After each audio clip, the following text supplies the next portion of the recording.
He broken this ceasefire. He killed our people and he didn't exchange prisoners. We signed the, but after that, he broken this ceasefire. He killed our people and he didn't exchange prisoners. We signed the exchange of prisoners, but he didn't do it. What kind of diplomacy, JD, you are speaking about? What do you mean?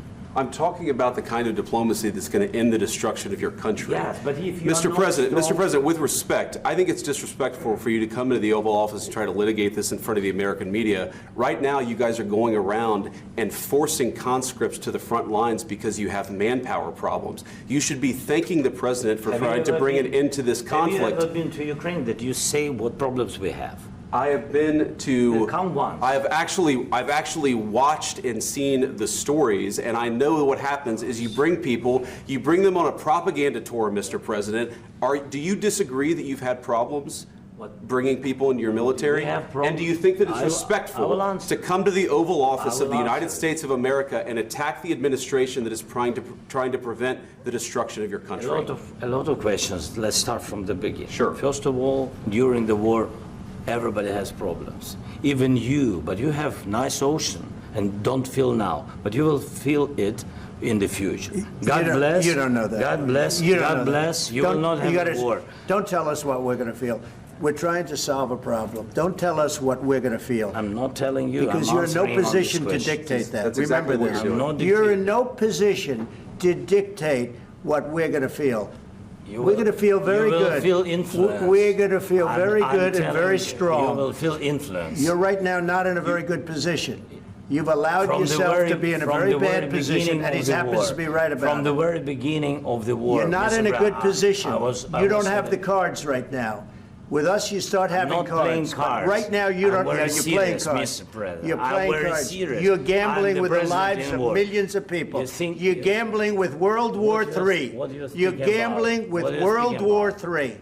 And what you're doing is very disrespectful to the country, this country. That's back to you. Far more than a lot of people said they should have. Have you said thank you once? This entire meeting? No, in this entire meeting, have you said thank you?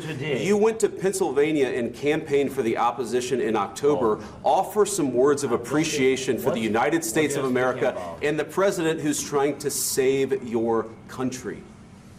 Please, you think that if you will speak very loudly about the war, you can... He's not speaking loudly. He's not speaking loudly. Your country is in big trouble. Can I Wait a minute. No. You've done a lot of talking. Your country is in big trouble. I know. You're not winning. You're not winning this.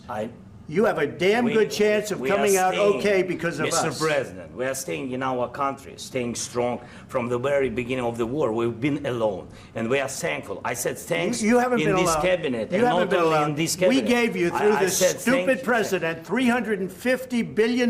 You voted we gave for you your military equipment, and your men are brave, but they had to use our military. Yes. What about if you didn't have our military equipment, if you didn't have our military equipment, this war would have been over in 2 weeks. In 3 days, I heard it from Putin. In 3 days, this is something maybe new. Less. In 2 weeks, of course, yes. It's going to be a very hard thing to do business like this. Again, I tell you. Just say thank you. I said a lot of except that there are disagreements, and let's go litigate those disagreements rather than trying to fight it out in the American media when you're wrong. We know that you're wrong. But you see, I think it's good for the American people to see what's going on. I understand, sir. I think it's very important. That's why I kept this going so long. You have to be thankful. You don't have the cards. Thankful. You're buried there. Your people are dying. You're running low on soldiers. Listen, you're running low on soldiers. It would be a damn good thing. And then you tell us, I don't want a ceasefire. I don't want a ceasefire. I want to go, and I want this. Look. If you could get a ceasefire right now, I tell you, you take it so the bullets stop flying and your men stop getting killed. Of course, we want to stop the war. But you're saying you don't want a ceasefire. But I said to you, I want a ceasefire. With guarantees. Because you'll get a ceasefire faster than an agreement. Ask our people about ceasefire, what they think. That wasn't with me. That wasn't with me. That was with a guy named Biden, who was not a smart person. That was with Obama. It was your president. Excuse me. That was with Obama, who gave you sheets, and I gave you javelins. Yes. I gave you the javelins to take out all those tanks. Obama gave you sheets. In fact, the statement is Obama gave sheets and Trump gave javelins. You got to be more thankful, because let me tell you, you don't have the cards. With us, you have the cards, but without us, you don't have any cards. Porque sabe usted que se equivoca. Quiero que el público estadounidense vea lo que está pasando. Es muy importante. Por eso he permitido que esto siga adelante. Tiene que dar las gracias. Sí, doy las gracias. La gente está muriendo. No se está quedando con soldados. Escúchenme. Se está quedando sin soldados. Luego viene a decir, no quiero un alto al fuego, no quiero un alto al fuego, no quiero esto, quiero esto, quiero esto. Si usted quiere un alto fuego ahora mismo, asúmalo, porque dejarán de aparecer las balas. ¿Y que cómo vamos a detener la guerra? Y yo le he dicho, yo quiero un alto al fuego, pero yo quiero garantías. Yo quiero un alto al fuego lo antes posible. Pero después del alto al fuego en mi pueblo, eso no fue conmigo. Usted firmó con un tío que se llamaba Biden, que era un tío inteligente. Pero era su presidente. Y Obama, que le dio a usted opciones.